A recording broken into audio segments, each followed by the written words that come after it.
Inihulog si Daniel sa kulungan ng mga leon. Pumili si Haring Darius ng 120 gobernador para mamahala sa kanyang buong kaharian. Ang mga gobernador na ito ay nasa ilalim ng pamamahala ng 3 administrador, at isa sa kanila ay si Daniel. Ginawa ito para hindi mahirapan sa pamamahala ang hari. Si Daniel ang natatangi sa kanilang lahat dahil sa kanyang pambihirang kakayahan. Kaya binalak ng hari na siya ang gawing tagapamahala ng buong kaharian. Dahil dito, ang 2 pang kasama niyang administrador at mga gobernador ay naghanap ng kamalian sa pamamahala ni Daniel para paratangan siya. Pero wala silang makita dahil si Daniel ay tapat sa kanyang tungkulin at maaasahan. Kaya sinabi nila, wala tayong maipaparatang sa kanya, maliban kung hahanap tayo ng kasalanan na may kaugnayan sa kautusan ng kanyang Diyos. Kaya pumunta sila sa hari at sinabi, mahal na hari, kaming mga administrador, mayor, gobernador, tagapayo at mga komisyoner ng inyong kaharian ay nagkasundong hilingin sa inyo na gumawa ng kautusan na sa loob ng 30 araw ay walang mananalangin sa sinumang Diyos o tao maliban sa inyo. At dapat itong sundin dahil ang sinumang susuway sa utos na ito ay itatapon sa kulungan ng mga leon. Kaya mahal na hari, magpalabas na po kayo ng ganoong kautusan. Ipasulat niyo po at lagdaan para hindi na mabago o mapawalang bisa ayon sa kautusan ng ating kahariang Media at Persya. Pumayag si Haring Darius, kaya nilagdaan niya ang kautosang iyon. Nang malaman ni Daniel na lumagda ang hari, umuwi siya at pumunta sa kanyang silid na nasa itaas na bahagi ng bahay, kung saan nakabukas ang bintana na nakaharap sa Jerusalem. Doon lumuhod siya, nanalangin at nagpasalamat sa kanyang Diyos 3 beses sa isang araw, ayon sa kanyang nakaugalian. Pero sinusubaybayan pala siya ng mga opisyal na kumakalaban sa kanya, at nakita nila siyang nananalangin at nagpupuri sa kanyang Diyos. Kaya pumunta sila sa hari at sinabi ang paglabag ni Daniel sa kautusan. Sinabi nila sa hari, mahal na hari, hindi ba't lumagda kayo ng kautusan na sa loob ng 30 araw ay walang mananalangin sa alinmang Diyos o tao maliban sa inyo?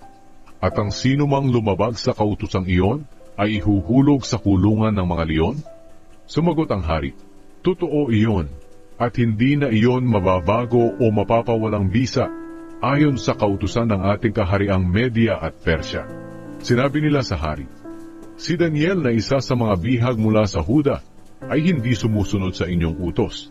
Nananalangin siya sa kanyang Diyos ng 3 beses sa isang araw. Nang marinig ito ng hari, nabalisa siya ng sobra. Nais niyang tulungan si Daniel, kaya buong maghapon siyang nag-isip at naghanap ng paraan para mailigtas si Daniel.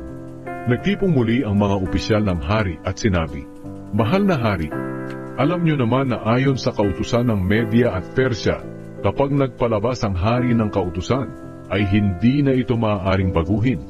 Kaya iniutos ng hari na hulihin si Daniel at ihulog sa kulungan ng mga leon.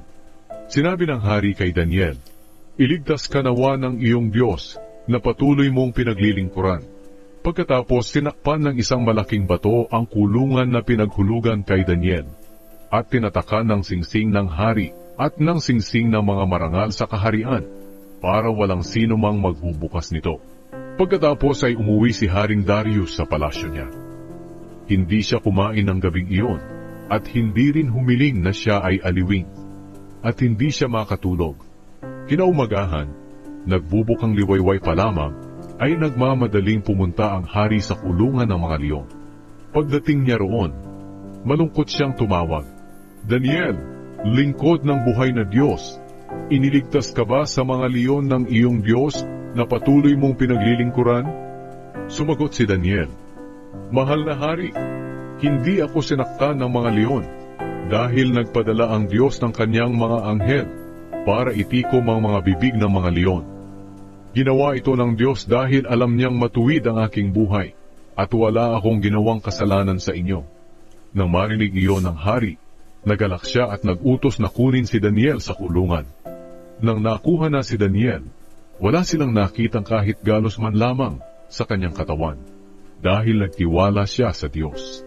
Nagutos ang hari na ang lahat ng nagparatang kay Daniel ay hulihin at ihulog sa kulungan ng mga leon, pati ang kanilang asawa at mga anak.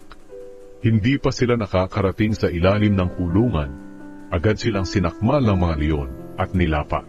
Pagkatapos ay sumulat si Haring Darius sa lahat ng tao sa iba't ibang bansa, lahi at wika sa mundo. Ito ang nakasulat. Naway nasa mabuti kayong kalagayan.